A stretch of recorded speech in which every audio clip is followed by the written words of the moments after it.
Today's reading is set by the fellowship I'm going to visit to be 1 Samuel chapter 1, verses 4 to 20. Now, 1 Samuel is a history book in the Bible, and it tells the transition between Israel being governed, if you like, by the judges into a transition into a monarchy. So the big figures in 1 Samuel are Samuel himself, the last of the judges, and then also Saul, the first king of Israel, and David. And the stories of Saul and David and Samuel are all very much intermingled. So here we are, starting in verse 4. I should say that we start by talking about someone called Elkanah, who has 2 wives. One of them is Peninnah, and the other is Hannah. And the background story is that Peninnah has 2 sons, and Hannah has no sons. Each time Elkanah offered his sacrifice, he would give 1 share of the meat to Peninnah, and 1 share to each of her children. And even though he loved Hannah very much, he would give her only 1 share, because the Lord had kept her from having children. Peninnah, her rival, would torment and humiliate her, because the Lord had kept her childless. This went on year after year. Whenever they went to the house of the Lord, Peninnah would upset Hannah so much that she would cry and refuse to eat anything. Her husband Elkanah would say to her, "Hannah, why are you crying? Why won't you eat? Why are you always so sad? Don't I mean more to you than 10 sons?" One day, after they had finished their meal in the house of the Lord at Shiloh, Hannah got up.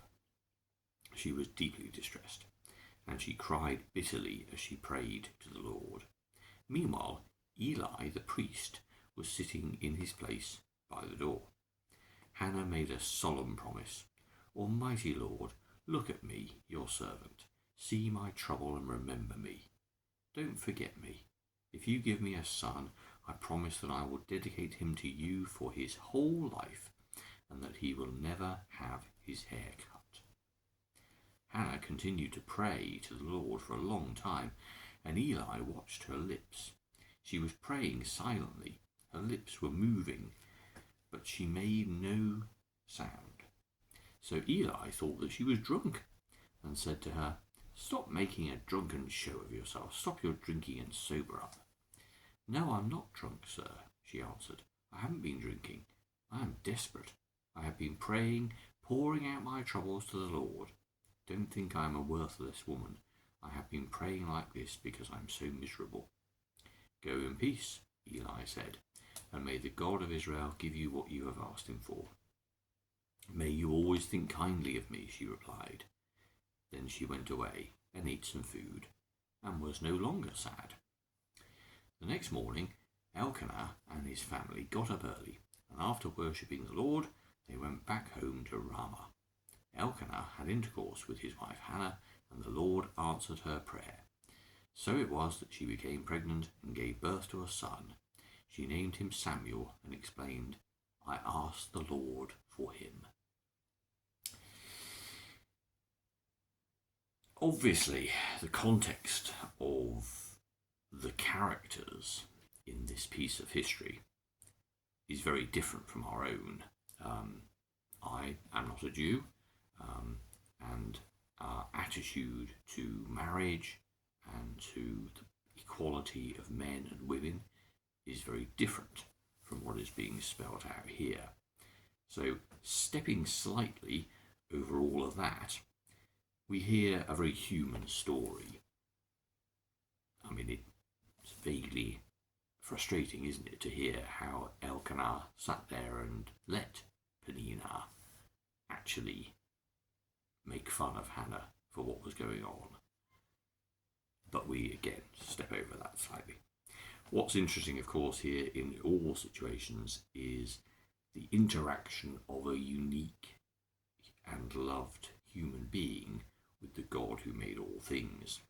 And it is Hannah who is brought so low through her own sense of failure at being a childless wife to Elkanah that brings her to her knees before the Lord in prayer. She prays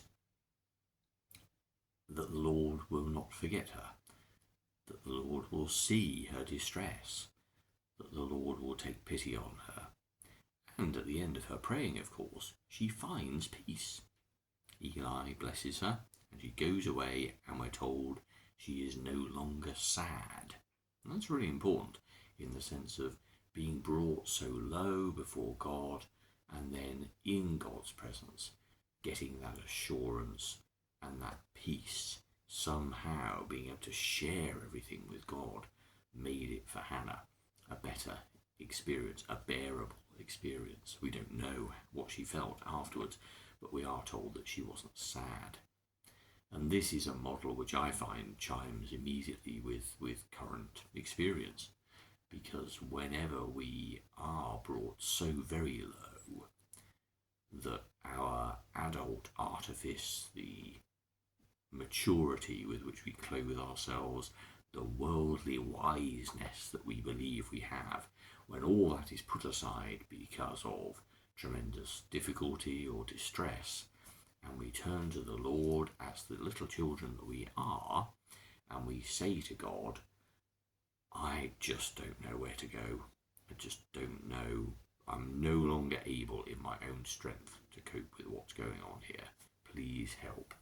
Then those are the moments when I believe we open the door enough to let God in, even just a little, and to be able to experience something of God's great love, because we finally unbolt the door, open the window, fling wide the gate. That's when we can experience something of God. If we remain self-sufficient, if we remain completely living in that fantasy that somehow we are in control of all things, when of course all the time in our mortal lives we are moving through, we're growing, but then we're declining, and we're moving towards a time when this life will end at some point, perhaps dramatically and suddenly, or maybe in a long drawn out experience. We have no control over that at all, and ultimately that lack of control is what I think most of us spend our lives running away from.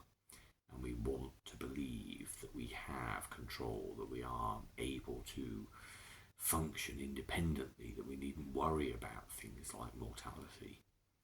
But of course that's very much part of life. And the experience that God offers us is that we can have assurance and peace even right now. We don't have to wait until some dramatic end point or some challenging experience. That offer of love and grace is there for us right now. Hannah was brought to that situation because of her distress, and it is the way that many people experience God in those great times of distress. The theme for our worship this morning is, what song shall we sing? And that's a big question, isn't it, in terms of, well, to whom do we give our allegiance?